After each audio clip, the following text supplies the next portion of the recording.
మీ business ఏదైనా మీ ఊర్లో promotion చేయాలంటే అది సుమన్ టీవీతోనే సాధ్యం. ఇప్పుడే సంప్రదించండి. నారా లోకేష్ గారి ప్రోత్సాహంతో ఎమ్మెల్యే బీవీ ఆశీస్సులతో ఎమ్మిగనూరు శేఖర్ అన్నకు కర్నూలు జిల్లా ఉపాధ్యక్ష పదవి రావటం ఎమ్మిగనూరు నియోజకవర్గ ప్రజలందరి విజయం.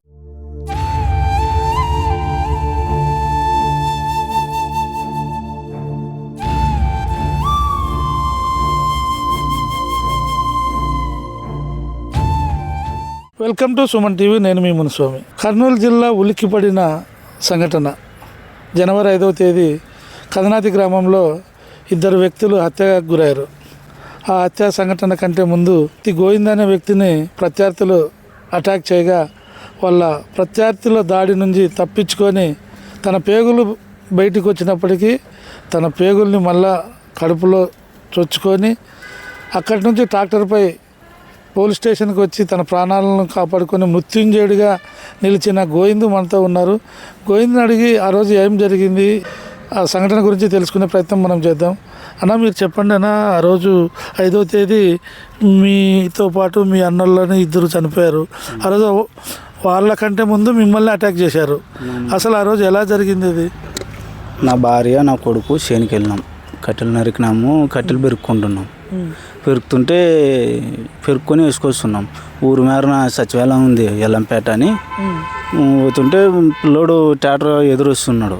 ట్రాక్టర్ వస్తుంటే సైడ్ పోతలేడు అని అనుకుంటే జవ్వు నచ్చి రస్ కార్డు మాపి యువతల ఇంట్లోనా అవతల ఇంట్లోనా వాళ్ళు అటాక్ చేసేకి రెడీ ఉన్నారు. అంతే నేను చూసుకున్నా. ఇంట్లో ఉన్నారు కదా, నన్నేమి బయట ఉంటే అటో తొట్టు తిప్పుకొని పోతుంటే లేదు అని ఇంట్లో ఉన్నప్పుడు బండి అడ్డం పెట్టి వాళ్ళది ఆ పక్కే కదా చేను కొట్టంలో చచ్చుకొని ఒక్క దెబ్బను వచ్చి మనము గుండు దెబ్బనారు. అసలు పోనట్టు ట్రాక్టర్ గుండు ఎక్కడ బానీయట్లేదు. పూర్తి ఎక్కడ పోనాక అందరూ అటాక్ చేసి గడపరతో పొడిచినారు, ఎవరు బలంతో పొడిచినారు, ఎవరు కొడులతో ఎరకలు కొడులతో నరికినారు. నా కొడుక్కి కొడులతో నరికినప్పుడు ఇంకా అది ఇంకా అయిపోయింది, ఇంకేం లేదని ఇంకా అయింది అవుతుంది పోయింది పోతుందని ట్రాక్టర్ గుద్దినాను. ట్రాక్టర్ వేసుకొని గుద్దిన అది పోయిన దానికి ఇంట్లోకి పోయి మెట్లు తిరిగి బండ మేర ఉంటే తీసుకొని ఇంకా పరారు ఇచ్చిన. పేగులు బయటకు వచ్చాయి. అయినా అంత ధైర్యంగా మీరు ఎలా వచ్చారు ట్రాక్టర్ పైన? నా పిల్లలు, నా భార్య ఉంది. ఇప్పుడు నాన్న ఒకడు పోయినా చింతలేదు. ఇప్పుడు వాళ్ళ పిల్లల్ని నా భార్య పోతే ఇంకేముంటుంది? పిల్లలు ఇంకిద్దరు ముగ్గురు పిల్లలారా, వాళ్ళని ఎవరు చూసుకుంటారు? వాళ్ళ నన్ను కాపాడుకున్నాను. నన్ను ఒకడు పోయినా వాళ్ళ నన్ను కాపాడుకోవాలి కదా అని నేను బండి తీసుకొని ఇంక పరారు ఇచ్చిన. ఇంకా ట్రాక్టర్ వేసుకొని జౌన ఇంకా మన ఎమ్నూరు మండలంకి స్టేషన్ కాడికి వచ్చి పేగులు అన్నీ చిత్రంగా ఘోరంగా అది ఇంక ఏమి అందువరకు అటాకే. గుడికెంటి కాలం వరకు అటాకే నా వద్దకి అటాక్. అసలు మిమ్మల్ని అంటే ఇప్పుడు గుడికల్లు కాలువ దగ్గర మిమ్మల్ని వెంటాడారని చెప్పారు కదా, అసలు అంటే మీరు ఎక్కడ కూడా వాళ్ళకి అవకాశం ఇవ్వనట్టు? అసలు ఇవ్వలే ఎవరికి రస్ అయితే ఇవ్వలే.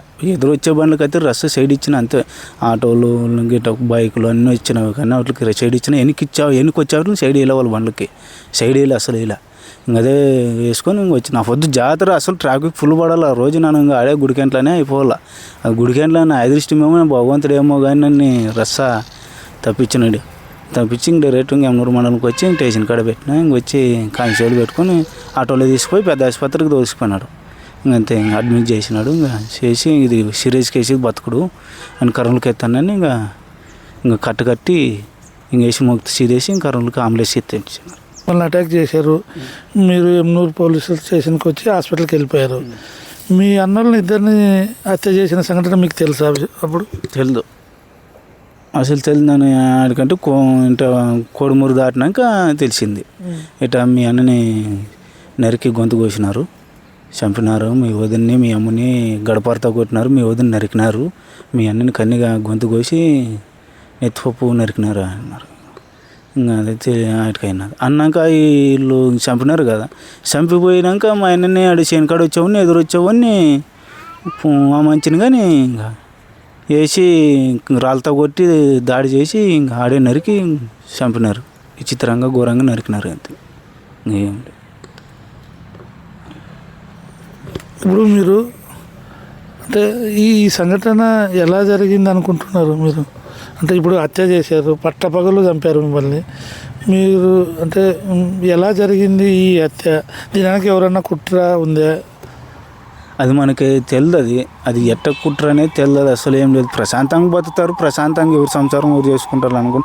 నా ఎదురుగా చేనుకి వాళ్ళు పోయినారు, నేను పోయినాను, మనసానికి పోతారు అనుకున్నాను. ఎవరు తిప్పులు బతుతారు చేనులు ఉన్నోళ్ళు, బోర్ తోటలు మొత్తం వీళ్ళు చేయడం అంటే ఈ 3 ఇళ్ళల్లో అటాక్ చేసిండేది, 3 ఇళ్ళల్లో అంతే. కారకులు అంటే వాళ్ళే.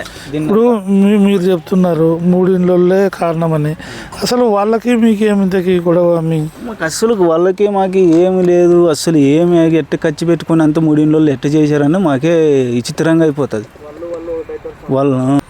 వాస్తవంగా మీ ఇద్దరు ఇప్పుడు గతంలో వాళ్ళు చనిపోయిన వాళ్ళ మధ్య మీ మధ్యన రాజీ కుదిరింది, ఏదో పెద్ద మనుషులు రాజీ కుదిరిస్తున్నారని తెలిసింది. ఈ టైంలో ఈ సంఘటన జరగడం అసలు ఎందుకోసం జరగాలి? మిమ్మల్ని మీ మీద ఎందుకు అటాక్ జరిగింది? రాజయ్యే సమయంలో ఎందుకు జరిగింది? ఎవరు చేయించారు ఇది? మేము జరగదు అనుకుంటున్నాము, అస్సలు జరగదు అనుకుంటున్నాము. ఏంటంటే ప్రశాంతంగా ఊరు నాశనం చేసి ఊరు గొబ్బులు అయిపోయింది, పెద్ద సమస్య కదా అని చేయరు అనుకుంటున్నాము. ప్రశాంతంగా వాళ్ళని ఏంటి పిల్లల మాకం చూడండి, పిల్లల మాకం ఉండి ఏదో గది చేసి అదంటే సరేలే అని అందరూ ఒప్పించుకొని ఏదో సీతంలో అండప్ప అని చెప్పినాం. వాళ్ళు ఒకటవుతారని మామ వాళ్ళు చనిపోయిన వాళ్ళు ఒకటయ్యి వాళ్ళు డబ్బులు కట్టించుకొని వాళ్ళు రాజయ్యి అయిపోతుంది. మాకు ఇచ్చే వాళ్ళు మాకు డబ్బులు ఇవ్వాలి కదా, మాకు డబ్బులు ఇవ్వనట్ట మీరే తింటారు, మీరే చేసుకుంటారు అన్నారు. ఇప్పుడు మీరు చేస్తే వాళ్ళు ఊర్లోకి దసరాకు వచ్చినాము, ప్రశాంతంగా ఎవరు సైతం ఎవరు సంసారం ఎవరు పత్తి అన్నీ చేసుకొని అమ్ముకొని సుగ్గుపోయి ఇచ్చినాము. సుగ్గుపోయి ఇచ్చి 2 నెలలు పైన నుండి వచ్చినాము. జనవరి 1కి వచ్చినాము, శనివారము 5వ తారీఖు వచ్చినాము. వచ్చి ఊర్లో నోటి వచ్చినాము అంతే, ఇంకేం పని లేదు కదని కట్టెలు నరికినాము. కూలీలను పెట్టి కట్టెలు నరికి ఇంత చేసుకొని ఒక వంకని బయలుదేసాం. 46 సెంట్లు భూమి పోయేదే, ఇంకంతా నీళ్ళు మరి చేనులో ఎక్కుపారుతామని దగ్గరికి చేసుకుందాము. జెసిబి పెట్టుకొని పెద్దది అనుకుంటే ఇది వీళ్ళు లోన్లోనే కుట్ర పొంది అంతా చేసుకొని వీళ్ళు చేసినారు. సరే, ఇప్పుడు మీరిద్దరు మనుషులను కోల్పోయారు. మీరు ప్రభుత్వాన్ని అంటే ఇప్పుడు అధికారులను కానీ ప్రభుత్వాన్ని కానీ ఏం డిమాండ్ చేస్తారు?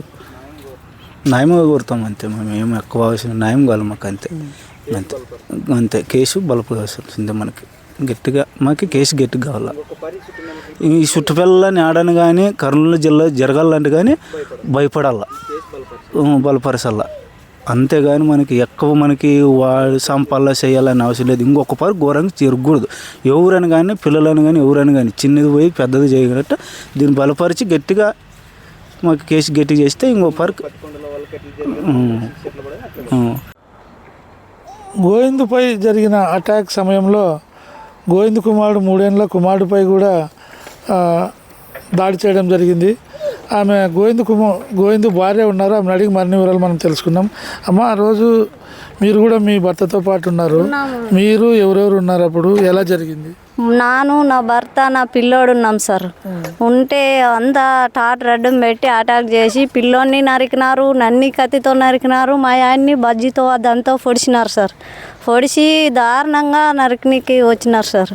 సరే 10-15 మంది వచ్చినారు సార్. వచ్చినారు, మా ఆయన టాటర్ గుద్దిచ్చి కాసి మమ్మల్ని కాపాడాలనుకున్నాళ్ళని టాటర్తో గుద్దినాడు. టాటర్ ముందుకు పోయినాక టాటర్ ముందుకు వచ్చినాడు. వచ్చి మమ్మల్ని కాపాడి డైరెక్ట్ యమనూరు మండలంకి స్టేషన్ కాడ తెచ్చి ఆపినాడు.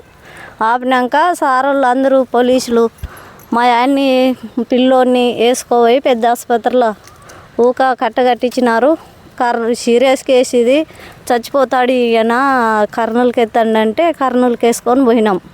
అప్పటికైనా మాకు ఇటు వరకే ఉందిలే అనుకున్నాం. కానీ వాళ్ళు మరి మా యారాల్ని, మా అత్తని, మా బావని పరమేశ్ని దారుణంగా నరికినారు సార్. సారోళ్ళు మా ఆయన్ని వేసి పంపించి నన్ను ఒక్కదాన్నే స్టేషన్లో కూర్చోబెట్టుకున్నారు. స్టేషన్లో కూర్చోబెట్టుకున్నాక నన్ను సార్ మా పిల్లోడు ఉండెళ్ళాడు, నేను పోతాను అన్నప్పుడు సర్లమ్మ పోదువు కొంచెం కూసుకో అన్నారు. కూర్చున్నాను. అప్పుడు మరి ఫోన్ చేసి చెప్పినారు సార్, ఇట్లా మీ బావని నరికినారు, మీ ఆరాల్ని నరికినారు, మీ బావని ఇంకో బావని శనికాటినెళ్ళు వస్తుంటే కానీ అత దారుణంగా నరికి కాళ్ళు తొక్కి పెట్టినారన్నారు సార్. అప్పుడే మాకు ఇంకా తెలిసింది సార్. మాకు అంతవరకు తెలుగుబాయ వాళ్ళని చంపారని, కానీ వాళ్ళు అత దారుణంగా చంపేసిపోయినారు. కానీ ఇట్లాంటివి ఏ కుటుంబానికి చెరగరాదు, ఏ ఆడపిల్లకి చెరగరాదు. ఇది అన్యాయం అయితే మాకు అంత దారుణంగా చేసినారు సార్. ఇప్పుడు కాదమ్మా, వాళ్ళు ఇంత దారుణంగా చంపడానికి కారణం ఏమి ఇంతకి? ఆ 3 ఇండ్లలో తప్పితే మా మీద ఎవరు లేరు సార్. అంత దారుణంగా నరికేసినారు వాళ్ళు. 3 ఇండ్లలో తప్పితే మా మీదకి ఎవరు రారు. అంత దారుణంగా చంపినారు. ఇప్పుడు మీ 3 ఏళ్ళ కుమారుని నరికినారు. అప్పుడు మీరు పక్కనే ఉన్నారమ్మా? పక్కనే ఉన్నాం సార్. మా 3 ఎవరు గడ్డకి కానీ లేవు, 3 ఆడే ఉన్నాం సార్. ఇప్పుడు నీ కొడుకుకి నరికారు, మీ ఆయనకి కడుపుకు పొడిచారు, అప్పుడు మీకు ఏమనిపించింది? వీళ్ళు ఇంకెట్టా చంపుతారు మమ్మల్ని, ఎవరు ఉన్నీరు అనుకున్నాం సార్. కానీ మా ఆయన కాపాడుకొచ్చుకున్నాడు. దానికి టోపీ ఉండు వల్ల బతికొచ్చినాం మేము. లేకపోతే మమ్మల్ని 3 చంపాలనే వచ్చినారు సార్. అంత దారుణంగా వచ్చినారు వాళ్ళు. ఒక రౌడీలాగా వచ్చినారు వాళ్ళు. ఒక రౌడీలు. ఆ ఊర్లో మాత్రం ఒక రౌడీలాగా బతుకుతున్నారు వాళ్ళు. ఇప్పటికి ఇంకా 3 అప్పుడు అంతకుముందు ఒకటి చేసినారు, అయినా ఊర్లోనే ఉన్నారు. ఇంకొకటి చేసినారు, ఊర్లోనే ఉన్నారు. కానీ ఇప్పుడు 3వది అయిపోయింది ఇది. అంత దారుణంగా చంపుతున్నారు వాళ్ళు. కానీ వాళ్ళని ఎవరిని అనేవాళ్ళే లేరు. ఊరే మాదనుకున్నారు సార్ వాళ్ళు. అందుకే మమ్మల్ని అంత దారుణంగా చంపేసినారు. నడింట్లే పోయి చంపినారు మా బావనైతే. అంత దారుణంగా చంపేసినారు. మీరు చెప్పండి అమ్మా, అంటే మీరు ఏమన్నా ప్రభుత్వాన్ని ఏమన్నా కోరుకుంటారా? ఇప్పుడు మీకు ఇలా జరిగింది, మీ డిమాండ్ ఏమి ఇంతకి? మా డిమాండ్ అయితే ఏం లేదు సార్. మాకు కావాల్సింది న్యాయం కావాలి అంతే. మాకు చిక్కు పడాలి నాయనలకి అంతే, తప్పితే మాకు ఏం అవసరం లేదు. మేము ఏం కోరుకోముకున్నా వాళ్ళకి చిక్కు పడాలా, వాళ్ళు ఊర్లోకి రాకూడదు అంతే. వాళ్ళు ఊర్లోకి వచ్చేదంటే మామ బతకం, మామ తల్లి పిల్లని ఇంకా మరి సంపదరుకున్న వాళ్ళు. అంత దారుణంగా చంపిపోయినారు ఇంట్లోనే. మమ్మల్ని ఏం బతికినిస్తారు సార్ వాళ్ళు. మేము అస్సలు బతకము ఇంకా. ఇది ఇక్కడ పరిస్థితి. గోవింద్ మాత్రం ఇలాంటి సంఘటన జిల్లాలో ఎక్కడ పునరావృతం కారాదు. అందుకోసం సంబంధిత పోలీస్ శాఖ ఈ నిష్పక్షపాతంగా విచారణ జరిపి దోషులను కఠినంగా శిక్ష పడేలా చర్యలు చేపట్టాలని కోరుకుంటున్నారు. కెమెరా పర్సన్ షానుతో మునుస్వామి, సుమన్ టీవీ, ఎమ్మిగనూరు.